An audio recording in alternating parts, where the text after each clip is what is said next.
Bismillahirrahmanirrahim. Assalamualaikum warahmatullahi wabarakatuh. Perkenalkan, nama saya Adi Resta Faras, angka 251-1913, dan saya merupakan mahasiswa dari Universitas Tarlako, Fakultas Keguruan dan Ilmu Pendidikan, Program Studi Pendidikan Kimia.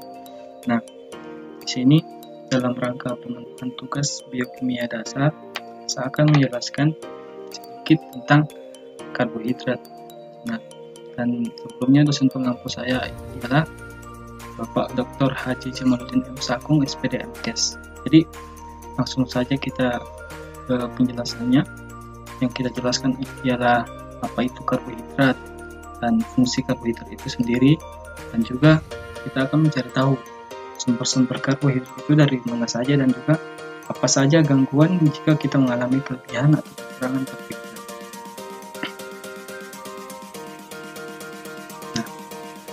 Yang pertama ialah pengertian karbohidrat. Kata karbohidrat atau yang sering disebut dengan hidrat arang ialah suatu zat penghasil kalori dengan angka kalori 4. Karbohidrat ialah suatu zat makanan yang mengandung unsur karbon, hidrogen, dan oksigen. Nah, dalam ilmu gizi, karbohidrat dibagi menjadi dua golongan. Yang pertama ialah karbohidrat sederhana dan karbohidrat kompleks. Karbohidrat sederhana terdiri atas monosakarida yang merupakan molekul dasar dari karbohidrat. Disakarida yang terbentuk dari dua monosa yang dapat saling terikat, dan oligosakarida, yaitu gula rantai pendek yang dibentuk oleh galaktosa, glukosa, dan fruktosa.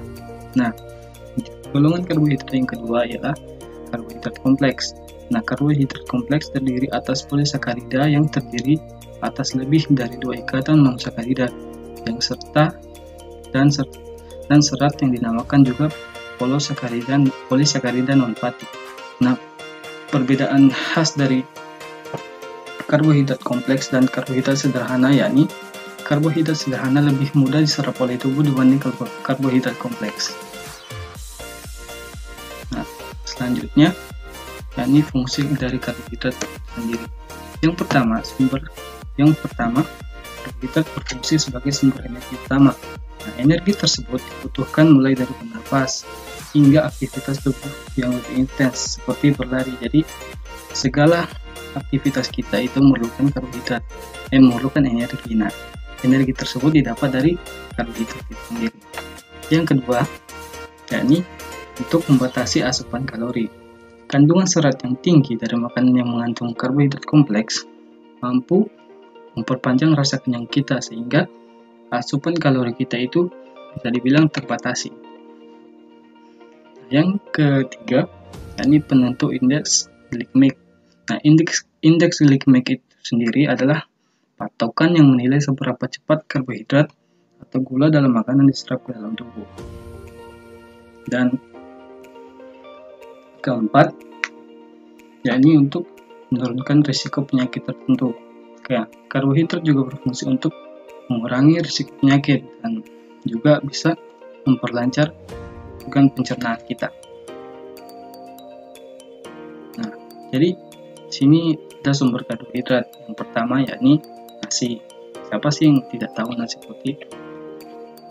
Nasi putih adalah sumber karbohidrat utama yang menjadi makanan pokok di banyak negara, terutama Indonesia. Nah, dalam satu porsi nasi putih seukuran mangkok kisaran 180 gram, setidaknya terkandung 50 gram karbohidrat di dalamnya.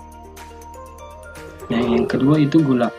Gula merupakan karbohidrat yang memiliki rasa manis. Contohnya adalah glukosa, fruktosa, galaktosa, dan sukrosa. Karbohidrat berfungsi untuk memberikan energi bagi tubuh manusia.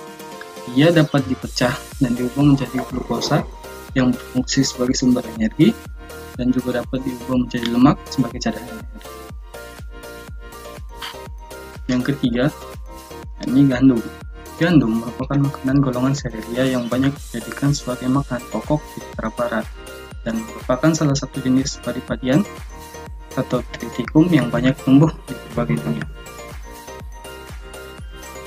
Yang keempat, kacang polong yang biasa dijadikan sebagai garnis dalam sebuah hidangan. Nah, kacang polong merupakan salah satu kacang-kacangan yang mengandung karbohidrat. Dalam setiap 80 gram kacang polong, setidaknya terkandung 11 gram karbohidrat. Nah, selain itu, ia juga kaya akan serat dan antioksidan. Karenanya, ia dikenal dapat membantu menjaga tubuh dari penyakit kronis seperti jantung dan kanker.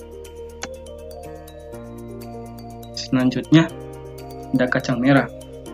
Nah, sebagai catatan, kacang merah harus dimasak sebelum dikonsumsi karena saat masih mentah, kacang merah itu beracun. Namun, jika sudah memasaknya hingga matang, kacang merah dapat menjadi sumber nutrisi yang sangat baik untuk tubuh jika dikonsumsi. Dalam 100 gram kacang merah setidaknya terkandung sebanyak 22,8 gram karbohidrat dan juga mengandung protein dan serat. Nah, di sini ada tabel dari nilai karbohidrat berbagai bahan makanan per 100 gram. Jadi, karbohidrat itu sendiri sumbernya ada banyak, bukan hanya dari beberapa contoh yang saya sebutkan sebelumnya. Namun, nilai karbohidrat dari tiap-tiap makanan itu berbeda-beda. Nah, bisa kita lihat pada tabel ini. Nilai karbohidrat yang paling besar itu gula pasir, dan yang paling rendah itu telur ayam yang hanya mengandung 0,7 gram karbohidrat dalam 100 gram saja. Nah, yang selanjutnya kita akan bahas tentang gangguan kelebihan karbohidrat. Yang pertama, yakni sulit menurunkan berat badan. Nah, jika kita mau berat badan turun, tentu harus memperhatikan asupan makanan termasuk karbohidrat, protein, dan lemak. Karbohidrat adalah salah satu zat gizi penyumbang kalori yang cukup besar, apalagi jika Anda konsumsi terlalu banyak. Dalam 1 gram karbohidrat terdapat 4 kalori, jadi jika semakin banyak karbohidrat yang masuk, maka kalori yang masuk juga akan banyak sehingga berat badan kita meningkat. Yang kedua, bisa meningkatkan kadar kolesterol. Nah, konsumsi banyak karbohidrat, khususnya karbohidrat sederhana dan karbohidrat olahan seperti pasta, nasi, kue kering, donat, roti, pizza, itu juga dapat meningkatkan kadar kolesterol darah. Yang ketiga, rentan terkena diabetes mellitus tipe 2. Orang yang kelebihan karbohidrat potensi mengalami peningkatan berat badan lebih mudah. Berat badan yang melonjak drastis akan mengganggu kerja hormon insulin, dan itu bisa menyebabkan seseorang terkena diabetes mellitus tipe 2. Selanjutnya, yakni gangguan kekurangan karbohidrat.